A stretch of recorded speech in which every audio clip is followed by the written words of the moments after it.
Hello BookTube, welcome back to the History Shelf. I am your host Peg, and today I wanted to share with you some more History Book Club selections of mine that have arrived over the last month or so, couple of months. I'm trying to do some catch up on all of my book binging at the end of last year. But I've made a couple of these before, maybe several, but I belong to History Book Club. It is a by-mail book club that you can order books for a certain amount of credits, or you purchase credits every month and you can use a credit worth $17.49 towards the purchase of a book up to $35 in value. So it is a value, it is a savings. And I've got a little bit of a stack here that I'll be shortly adding to my new bookshelves in the master bedroom. So without further ado, let me dive into some of these. Some of these have been out now for a little while, but I just wanted to share with you. The first book I picked up with one of my credits was Indigenous Continent by Pekka Hamalainen. I apologize for not being able to pronounce that correctly, probably. Indigenous Continent. This is put out by Liverite Books. I've been doing a lot of reading lately on Indigenous studies. Just recently reviewed On Savage Shores by Carolyn Dodds Pennick, which I wrote a review for Book Browse. So I've kind of been doing this for a little bit now. But this one looks really good. So I can't wait to read it. This is a path-breaking biography of power in North America. It says here, there's an old, deeply rooted story about America that goes like this. Columbus discovers a strange continent and brings back tales of untold riches. The European empires rush over, eager to stake out as much of this astonishing new world as possible. Though indigenous peoples fight back, they cannot stop the onslaught. White imperialists are destined to rule the continent, and history is an irreversible march toward indigenous destruction. Yet, as with other long-accepted origin stories, this one, too, turns out to be based in myth and distortion. In Indigenous Continent, acclaimed historian Pekka Hamalainen presents a sweeping counter-narrative that shatters the most basic assumptions about American history. Shifting our perspective away from Jamestown, Plymouth Rock, the Revolution, and other well-trodden episodes on the conventional timeline, he depicts a sovereign world of native nations whose members, far from helpless victims of colonial violence, dominated the continent for centuries after the first European arrivals. From the Iroquois in the northeast to the Comanches on the plains, and from the Pueblos in the southwest to the Cherokees in the southeast, native nations frequently decimated white newcomers in battle. Even as the white population exploded and colonists' land greed grew more extravagant, indigenous peoples flourished due to sophisticated diplomacy and leadership structures.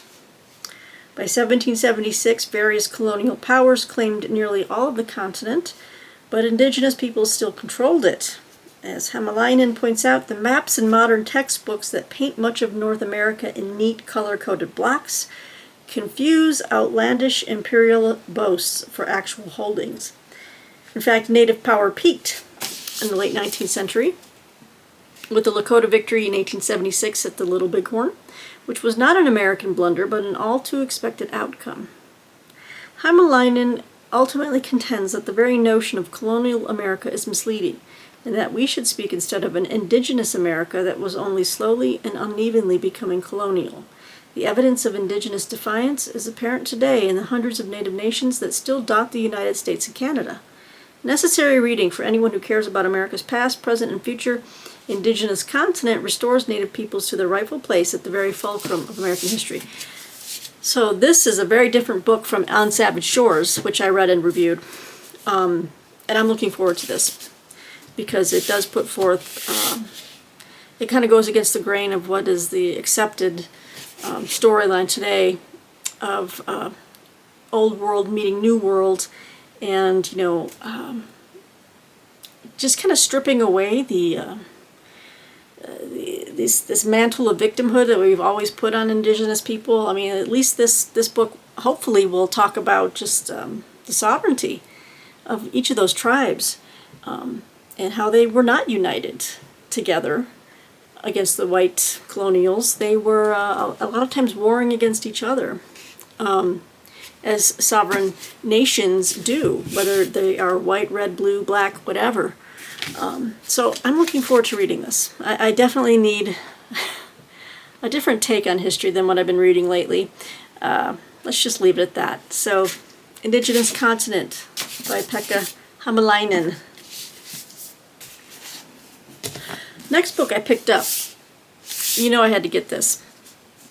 I read everything by H.W. Brands. I've read most of his books. But this one is brand new, or last year. This is The Last Campaign. Sherman, Geronimo, and the War for America. Yeah, I mean, it's H.W. Brands. I'm going to get it, right? So what do we have here? Pretty straightforward in this. I don't need to read the entire introduction here, or the dust jacket copy, but it says, in its history, the U.S. government fought many battles for control of the American continent, the longest being its war against the Native American tribes. This is a nice segue. In the years after the Civil War, when the construction of the transcontinental railroads made a unified nation a real possibility, pressure built on the government to deal with the tribes once and for all. In The Last Campaign, master storyteller H.W. Brands uses his dramatic, character-driven style to relate the climax of this epic clash to the lives of the men who epitomize the values of the opposing sides. I'll just read briefly. It goes into Sherman here.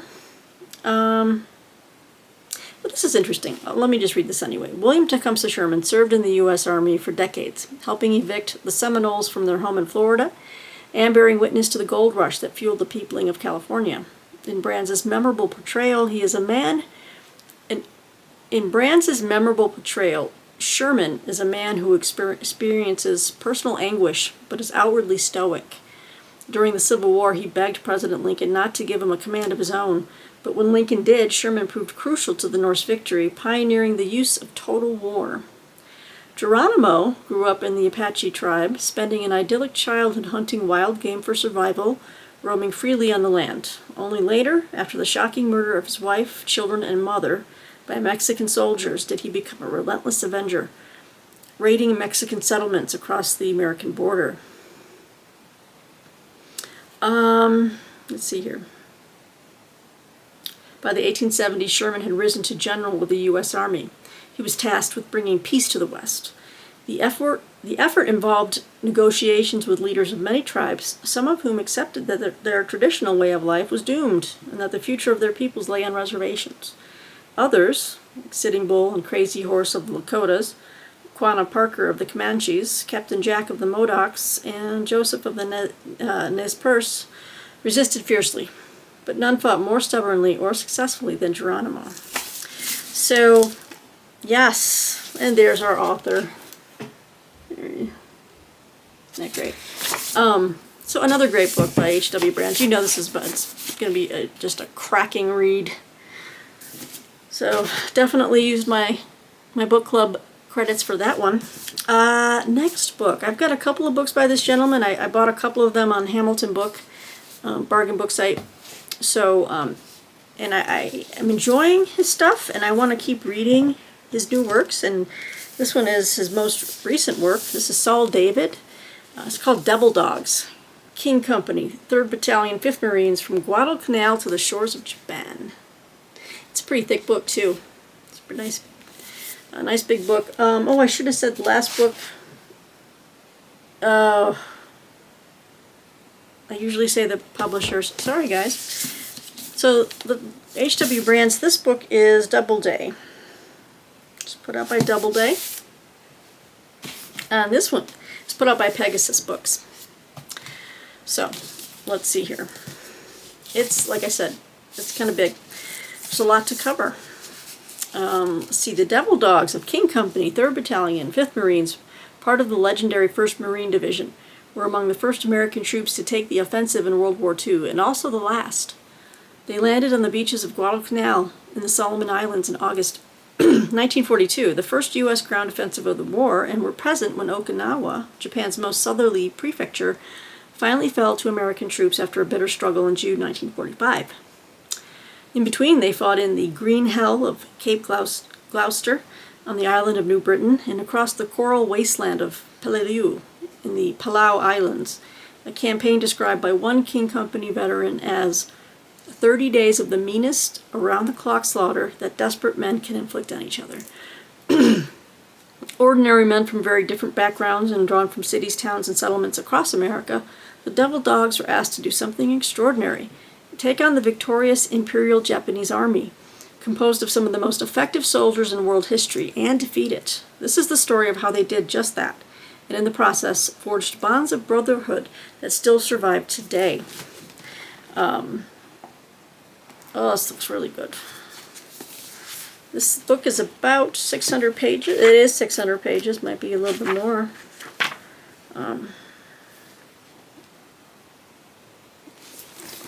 Lots of photos in the inside and towards the end. It's filled with photos, not just in the insert, in the middle. And this is Saul David. Let's see if we get a picture of him. Oh, a little young chap. He writes a lot of World War II history. So I'm really happy to have this one. Next book I have, we're going to go to ancient Rome. How's that for you? And who can resist reading about this guy? He's just fascinating. This is Nero, Matricide, Music and Murder in Imperial Rome, by Anthony Everett, and I have many of his books, and he's a great writer. His Cicero is fantastic. Oh, I should say Anthony Everett and Roddy Ashworth. It's put out by Random House Books. Came out last year. Yeah, I love Anthony Everett's works. I loved his little, it's kind of a slim biography on Cicero, but I really enjoyed it. Got the faces of Nero.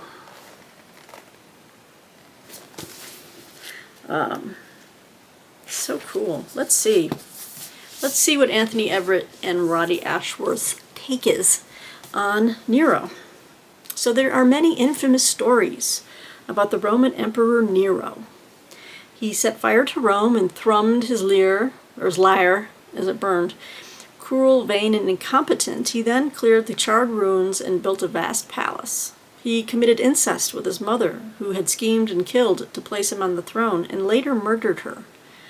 Nero has long been the very image of a bad ruler, a legacy bequeathed us by the historians of his day, who despised him. But there is a mystery. For a long time after his death, anonymous hands laid flowers on his grave. The monster, it seems, was loved. In this nuanced biography, Anthony Everett, the celebrated chronicler of classical Greece and Rome, and investigative journalist Roddy Ashworth reveal the contradictions inherent in Nero and offer a reappraisal of his life. Contrary to popular memory, the empire was well managed during his reign. He presided over diplomatic triumphs and Rome's epic conquest of Britain, including British Queen Boudica's doomed revolt against Nero's legions. He was also a champion of arts and culture who loved music, and he won the loyalty of the lower classes with fantastic spectacles. He did not set fire to Rome. In Nero, ancient Rome comes to life, the crowded streets that made it prone to fires, deadly political intrigues, and building projects that continuously remade the city. In this teeming and politically unstable world, Nero was vulnerable to fierce reproach from the nobility and relatives who would gladly usurp him. And he was often too ready to murder rivals. He had a vision for Rome, but racked by insecurity, perhaps he never really had the stomach to govern it. This is the blood-stained story of one of Rome's most notorious emperors. Nero has become a byword for cruelty, decadence, and despotism. But in the assured hands of Everett and Ashworth, Nero's life is a cautionary tale about the mettle it takes to rule. So that just sounds like I could get lost in this for a day. That'd be great. If I didn't have other things to do. This sounds great. I'm looking forward to seeing how they might try to, kind of revamp Nero's, his legacy, his legacy, I guess. I'm trying, it's been a long day, guys. It's evening and I'm tired. I've been working all day. It's a George Thorogood song. So I'm tired. Okay, Yeah, they're going to try to burnish his legacy a bit, you know, try to, like it says, a reappraisal of his life. And say that he did not set fire to Rome. I think that has been mostly accepted now. But I could be wrong, so I'll check it out. What else did I get, you guys? All right, let's go down here, because I've had this one the longest. This book is from Pegasus Books. This is The Harvest of War, Marathon, Thermopylae, and Salamis, The Epic Battles That Saved Democracy by Stephen P. Kershaw. Pegasus Books. This came out last year. Let's see, the year 2022 marks 2,500 years since Athens, the birthplace of democracy, fought off the mighty Persian Empire. This astonishing clash between East and West still resonates in modern history and has left us with tales of heroic resistance in the face of seemingly hopeless odds. In 499 BC, when the rich, sophisticated Greek communities of Ionia rebel against their Persian overlord Darius I, Athens sends her ships to help them. Darius crushes the Greeks in a huge sea battle near Miletus and then invades Greece. Standing alone against the powerful Persian army, the soldiers of Athens' newly democratic state, a system which they have invented, unexpectedly repel Darius' forces on the plains of Marathon. Oh, I just discovered something in the jacket copy. Someone's in trouble at Pegasus Books, or else no one has noticed this. They used the wrong spelling for plains. The plains of Marathon. Plains. And here it's Planes. That's not the right, it's not the same planes. Okay. Hey, anyone needs a proofreader out there? Hit me up. I catch stuff like this that you wouldn't believe. Persia wants revenge. The new Persian king, Xerxes I, assembles a vast multinational force and bears down on Greece. Trusting in their wooden walls, the Athenians station their ships at the Straits of Artemisium, where they prevent the Persian forces from landing, simultaneously confronting the Spartan king Leonidas at the nearby pass of Thermopylae. Xerxes' assault is a disastrous failure until a traitor shows him a secret mountain track that leads behind the Greeks. We all know the story, right? Leonidas dismisses the Greek troops but remains in the pass with his 300 most trusted Spartan warriors. There were some other Greeks that stayed with them. It wasn't just the 300. There was a band from, what was the name of that little village? There were others that stayed with them that were just as brave. Anyway, where they were overwhelmed in a heroic last stand. So Athens is sacked by the Persians. Democracy is hanging by a thread, but the Athenians convince their Greek allies to fight on in the narrow waters of the island of Salamis. Yes, indeed. Despite the heroism of the Persian female commander Artemisia, the Persian fleet is destroyed. So, the decisive battles of Marathon, Thermopylae, and Salamis mark the beginnings of Western civilization itself, instilling values of peace, freedom, and democracy in a region historically ravaged by instability and war. Yeah, and this is a finished copy, so I'm not sure why that was missed on the jacket copy. Plains and plains, do they sound the same? What's that word again? Is it onomatopoeia? No. Well, when you get two words that sound the same but are spelled differently and have two different meanings. Boom. Okay. The Harvest of War. So I picked that up from History Book Club. What else did I pick up? Let's jump ahead. Well, we're kind of hanging out with the ancients. Let's go back to the ancients. So this is a nice big book. And I didn't realize this gentleman has a YouTube channel of his own.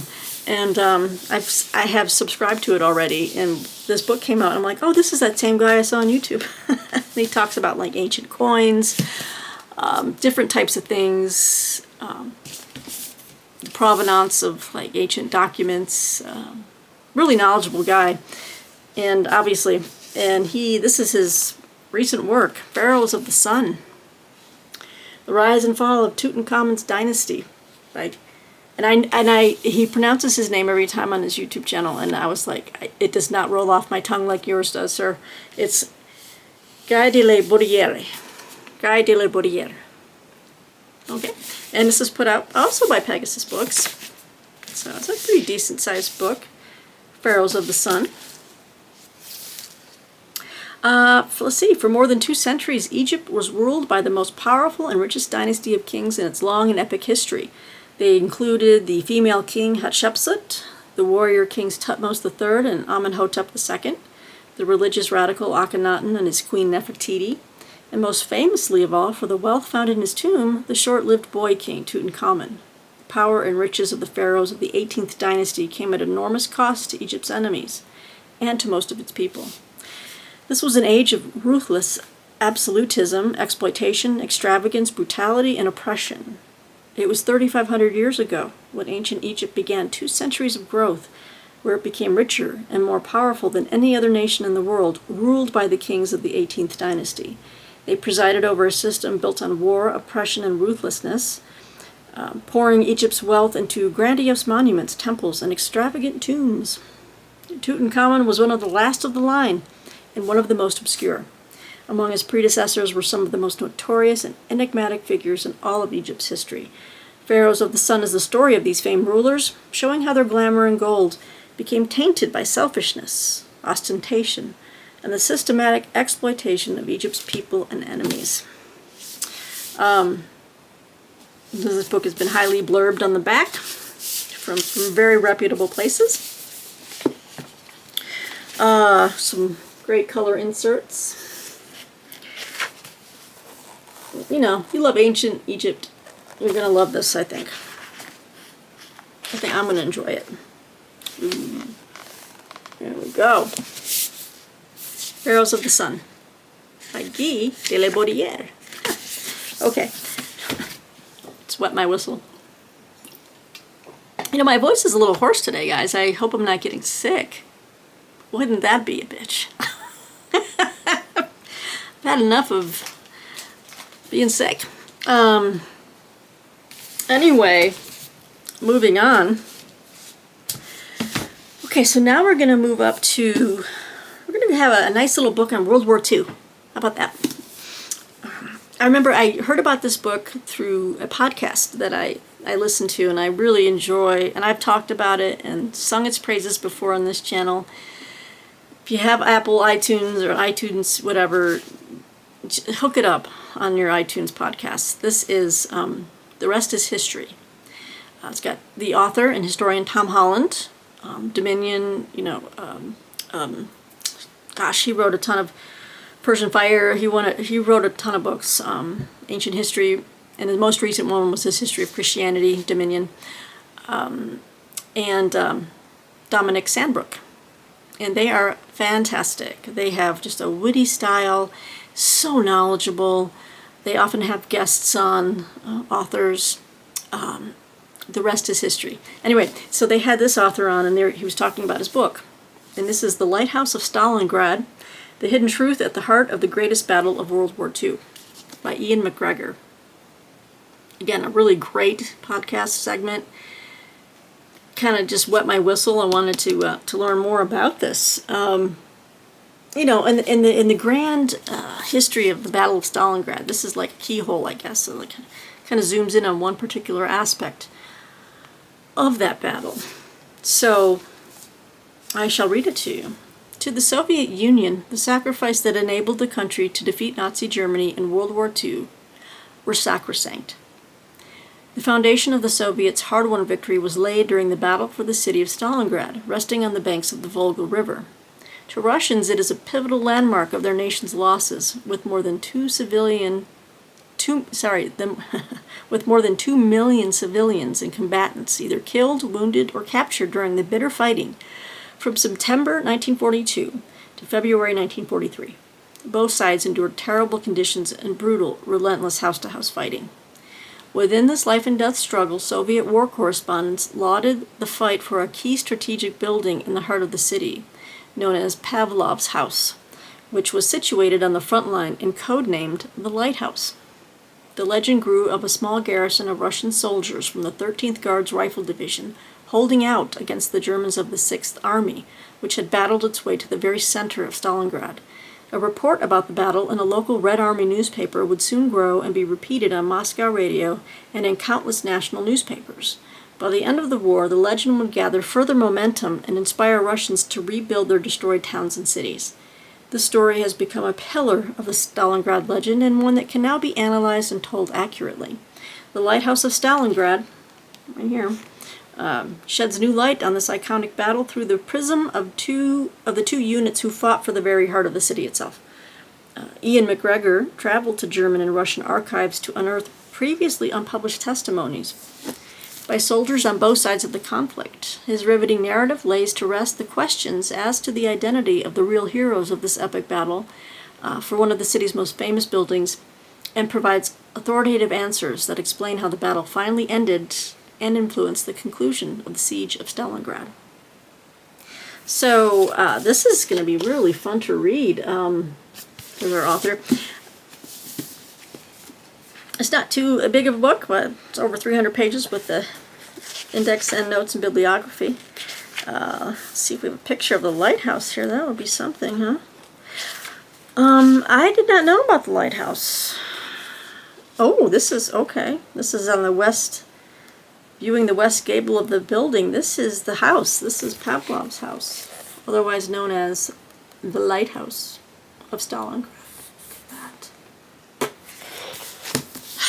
Some good stuff, some good books to choose from History Book Club, as always. I have been a member with them since I don't even know how long. 25 years. I remember I was getting books from them when I was just a little, not even, like a teenager, I think. Early teens, and I would say, Mom, can I get this book? Can I join this book club? I get 5 books for $1. And she'd be like, oh, that sounds great.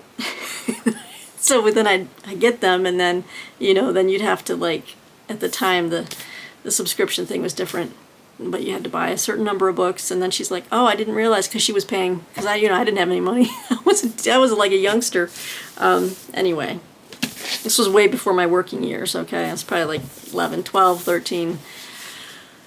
Anyway, thanks, Mom. Thanks for supporting my History Book Club addiction until I was able to work and pay for it on my own. Anyway, all right, so here we got a big biography. I have a couple of biographies on this president, but I don't know. This one just it just looked really good. So this is the Peacemaker. Ronald Reagan, the Cold War, and the World on the Brink by William Inbiden. This is put out by Dutton Books. Big chunky, nice big chunky biography on Ronnie. And I am one of those people that actually I didn't like Ronald Reagan when I was younger, but that was for superficial reasons. I was just an idiot when I was a kid. When you don't know anything when you're young, you just pick on things, superficial things, and then hate it. But as an adult and looking back and looking at things, I thought he was one of our better presidents. Despite people's like, oh, he didn't react fast enough to AIDS. And I'm like, well, did we react fast enough to COVID? I mean, I don't know what to say. It's like you can pick on little things, but I don't think to me, that was not a reason to despise the man. It just wasn't. And this is coming from a gay person, so it's not like it's like, I tend to understand that human beings are fallible. What a concept, yeah, human beings are fallible, and presidents are fallible. Anyhow, let's go. Let's talk about Ronald. With decades of hindsight, the peaceful end of the Cold War seems a foregone conclusion. But in the early 1980s, most experts believed the Soviet Union would last into the next century. Ronald Reagan entered the White House with no certainty of what would happen next, only an overriding faith in democracy and an abiding belief that Soviet communism and the threat of nuclear war must end.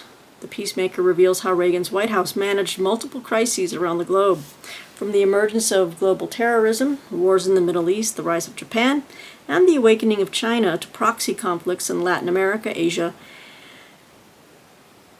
and wait, America, Africa, and Asia, Reagan's team oversaw the worldwide expansion of democracy, globalization, free trade, and the information revolution. I don't know why he did that. Yet no issue was greater than the Cold War standoff with the Soviet Union. As president, Reagan remade the 4 decades-old policy of containment and challenged the Soviets in an arms race, an ideological contest that pushed them toward economic and political collapse, all while extending an olive branch of diplomacy as he sought a peaceful end to the conflict. Reagan's revolving team, while talented and devoted to their president, was often at odds with one another, as rivalries and backstabbings led to missteps and crises. But over the course of the presidency, they still developed the strategies that brought about the Cold War's peaceful conclusion and ultimately changed the world. So that's a pretty big, to me, that's a pretty big lift and a pretty big achievement. Based on thousands of pages of newly declassified documents and interviews with senior Reagan officials, The Peacemaker brims with fresh insights into one of America's most consequential presidents. Along the way, it shows how the pivotal decade of the 1980s shaped the world today. And here's our author, William Inbidin. Yeah. So what other biographies do I have on him? I've got the one that H.W. Brands wrote. That was a recent one of his. I mean, H.W. Brands is just cranking out things. Seems like he's got like 2 books a year almost. I know it can't be that much. But I think Reagan was his last book before this, the last campaign, the one I just showed you. So that was the most recent. Now this is the most recent. Oh, you guys, I watched the best documentary. There's nice color inserts on the inside last night. Well, I actually bought it because I wanted to have it on streaming download whenever I want it so I can rewatch it. It's called Best of Enemies. It was about William F. Buckley Jr. and Gore Vidal and their debates. And it was just, I love documentaries like that. And it made me want to pull out all my Gore Vidal books and William F. Buckley Jr. books because I do have them. And I just, wow, talk about 2 sharp, scintillating minds just combating each other.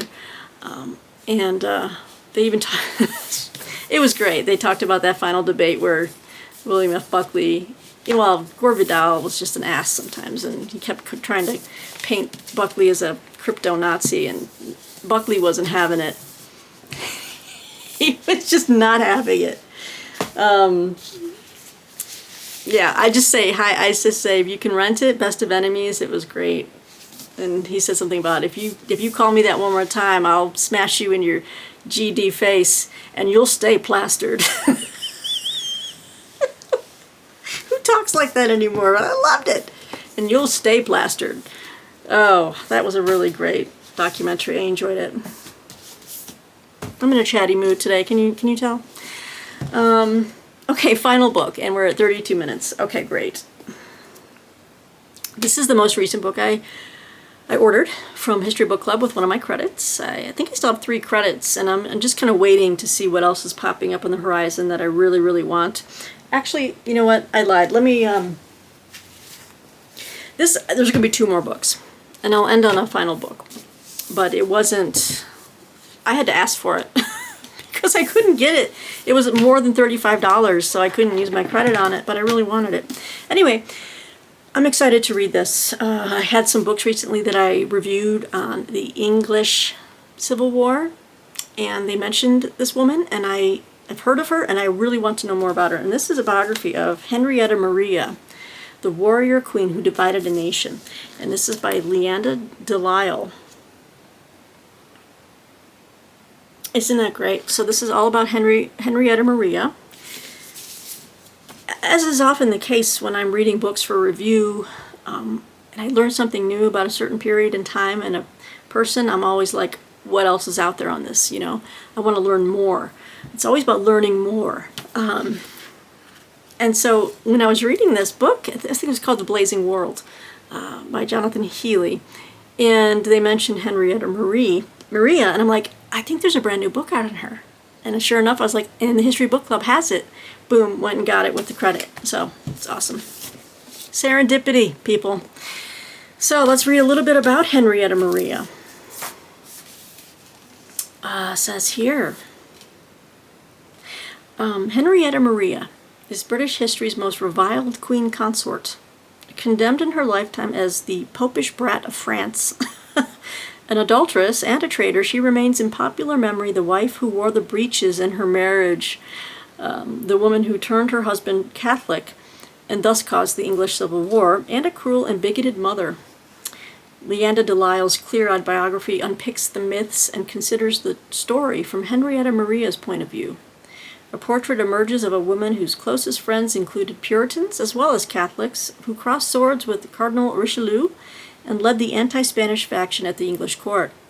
A witty conversationalist, Henrietta Maria was a patron of the arts and a champion of the female voice, as well as a mediatrix for her persecuted fellow Catholics. During the Civil War, the Queen's enemies agreed that Charles would never have survived as long as he did without the, quote, she generalissimo, unquote. Seeing events through her gaze reveals the truth behind the claims that she caused the war, explains her estrangement from her son Henry, and diminishes the image of the Restoration Queen as an irrelevant crone. In fact, Henrietta Maria rose from the ashes of her husband's failures, a phoenix queen, presiding over a court judged to have had more mirth even than that of the merry monarch Charles II. This is great. It is time to look again at this often criticized queen and determine if she is not, in fact, one of British history's most remarkable women. Talk about just a rebirth in historiography for this lady. You go, girl, Henrietta Maria. So I'm kind of excited. And another book by Pegasus Books. Boy, Pegasus Books, man, they've just been putting out some good history. I love it. Okay, so we're going to end on this book. It was more than $35. It's a big doorstopper chunkster of a book, and I want to read it and at some point review it on this channel. It is big. It is over 800 pages. Oh, I guess March of the Mammoths, right? I guess this could fit in, but they were offering it on the History Book Club, but you had to pay full price for it, so I just had to get it on my own. This is G-Men. Look at that glare on there. Okay, J. Edgar Hoover in the Making of the American Century by Beverly Gage. And this was put out by Viking Books. So this came out at the end of last year.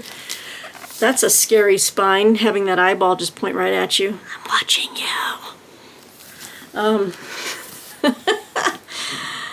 We remember him as a bulldog. Squat frame, bulging wide-set eyes, fearsome jowls. But in 1924, when he became director of the FBI, he had been the trim, dazzling wonderkin of the administrative state, buzzing with big ideas for reform. J. Edgar Hoover transformed a failing law enforcement backwater, riddled with scandal, into a modern machine. He believed the federal government could do great things for the nation, but that some people, many of them communists or racial minorities or both, did not deserve to be included in that American project.